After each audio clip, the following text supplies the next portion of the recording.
choisir votre KAMSI ou alors comment choisir votre tradit praticien, c'est le but de cette vidéo. Alors, bienvenue à vous et installez-vous bien. Cette chaîne, c'est une chaîne de partage de connaissances. C'est une chaîne où on parle des valeurs traditionnelles ancestrales.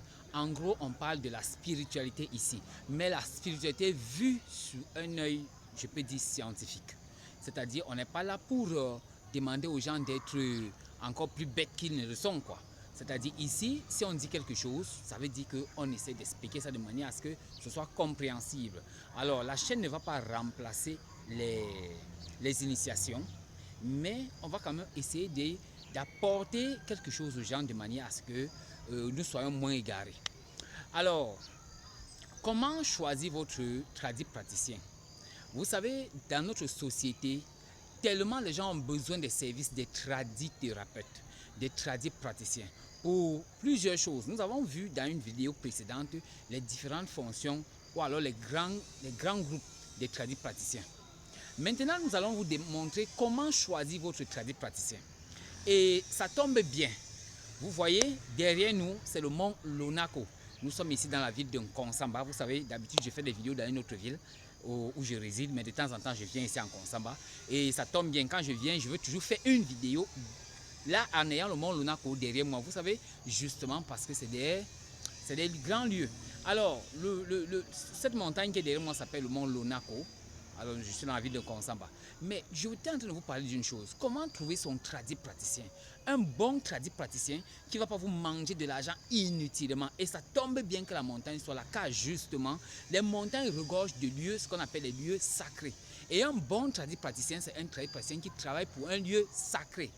Vous avez compris. Je n'ai pas dit que le tradit praticien qui ne travaille pas pour un lieu sacré est forcément négatif. Non. Je dis pour vous, si vous recherchez un bon tradit praticien, commencez déjà par vous intéresser à la catégorie des tradis praticiens qui officient dans des lieux sacrés. Parce que ceux-là ont plus de contraintes. Est-ce que vous me comprenez? Ces tradis praticiens ont plus de contraintes que ceux qui n'officient pas dans un lieu sacré. Et en termes on appelle ça comment? C'est-à-dire de discipline. Ils sont plus disciplinés.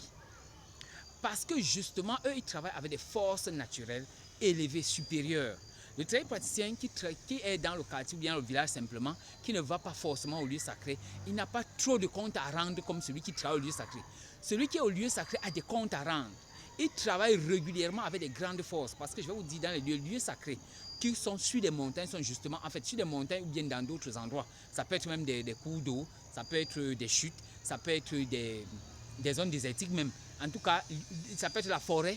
Lieu sacré égale lieu sacré. En fait, je ne dis pas qu'un lieu sacré égale l'autre lieu, mais je veux dire qu'un lieu sacré, un monsieur qui travaille dans un lieu sacré ou une dame qui travaille dans un lieu sacré a autant de contraintes, que ce soit en forêt ou il y a toujours des contraintes. Ces gens-là ont une obligation de résultat. Ces gens-là, on veille sur eux. Des entités que vous ne voyez pas avec les yeux veillent sur eux. Donc, lorsque vous choisissez un tradit thérapeute, ou alors que ce soit pour les services, pour la voyance, pour l'exorcisme, pour la médecine traditionnelle, orientez-vous de préférence vers un qui soit officiant d'un lieu sacré. C'est-à-dire, parce que vous voyez, de nos jours dans notre société, il y a tellement de tradis praticiens qui mangent l'argent des gens. Ils mangent. Vous venez chez quelqu'un, je prends un exemple dans la ville de Douala par exemple, où je vis régulièrement. Vous venez chez un tradit praticien, il vous dit, bon, ok, très bien, tu veux tel remède? Oui, bon, ça va. Le remède là, je vais voyager pour aller le chercher. L'herbe se trouve à côté de lui, mais il te dit qu'il va voyager pour aller à l'ouest ou bien au nord pour chercher ça. Et c'est comme ça que tu dois lui donner 20 000 de transport, ou 10 000 dans certains cas. Et puis, il doit aller et revient. Et quand tu donnes 10 000 de transport, tu dois encore penser à payer sa main d'œuvre. Tu dois encore penser à... Voilà. Et il se sucre bien. Certains ont trouvé que cette méthode était lente, qu'il fallait directement surfer avec les opportunités, la médiatisation. Vous entendez docteur, celui-ci en longueur de journée, docteur tel, docteur tel. Vous venez chez lui, il est docteur miracle, il est docteur fait tout, il est docteur ci, cela. Il crie en longueur de journée dans les radios. Ces genre de personnes, mais c'est des industriels, c'est déjà des grands entrepreneurs. Ils n'ont plus la même stature que les médecins traditionnels qui sont au village et qui parfois n'ont même pas un bon habit sur eux. Ils sont juste là, ils rendent des services, mais je vous assure, des services énormes aux gens.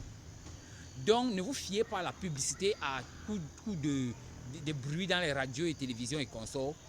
Les meilleurs, je vous dis, les meilleurs praticiens, les meilleurs mystiques, ce sont ceux qui ont des comptes à rendre dans des lieux sacrés. Ce sont ceux qui vont régulièrement dans des lieux sacrés, nos lieux sacrés que vous connaissez là. Ça peut être en forêt, ça peut être auprès de l'eau, ça peut être... Voilà. Ces gens-là, ils sont plus fiables. Je n'ai pas dit qu'ils sont 100% sains tous, non, c'est pas ce que j'ai dit. Mais je dis ils sont plus fiables. Parce que justement, certaines personnes se disent qu'ils vont aller où exactement. Ils ont un problème, ils ne savent pas où aller. Quand vous recherchez, par exemple, vous prenez votre renseignement, essayez de demander est-ce que celui-là, il officie comme prêtre traditionnel, prêtre animiste dans un lieu sacré?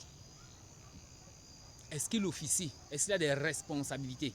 Parce que je vous assure, quand il rend compte à un lieu sacré, le prêtre praticien n'est pas le même que celui qui se retrouve partout en train de boire les bières avec les gens, chercher les femmes des gens, fabriquer des trucs, des poudres pour qu'on puisse envoûter les maris, des trucs, des gris-gris pour qu'on aille gagner les matchs et qu'on sort. Ces gens-là, eux, ils ne font pas beaucoup ça. C'est une façon pour ne pas dire qu'ils ne le font pas. Mais en réalité, ils ont beaucoup de contraintes, ils ont beaucoup de comptes à rendre par rapport justement à ceux qui n'y vont pas dans les lieux sacrés.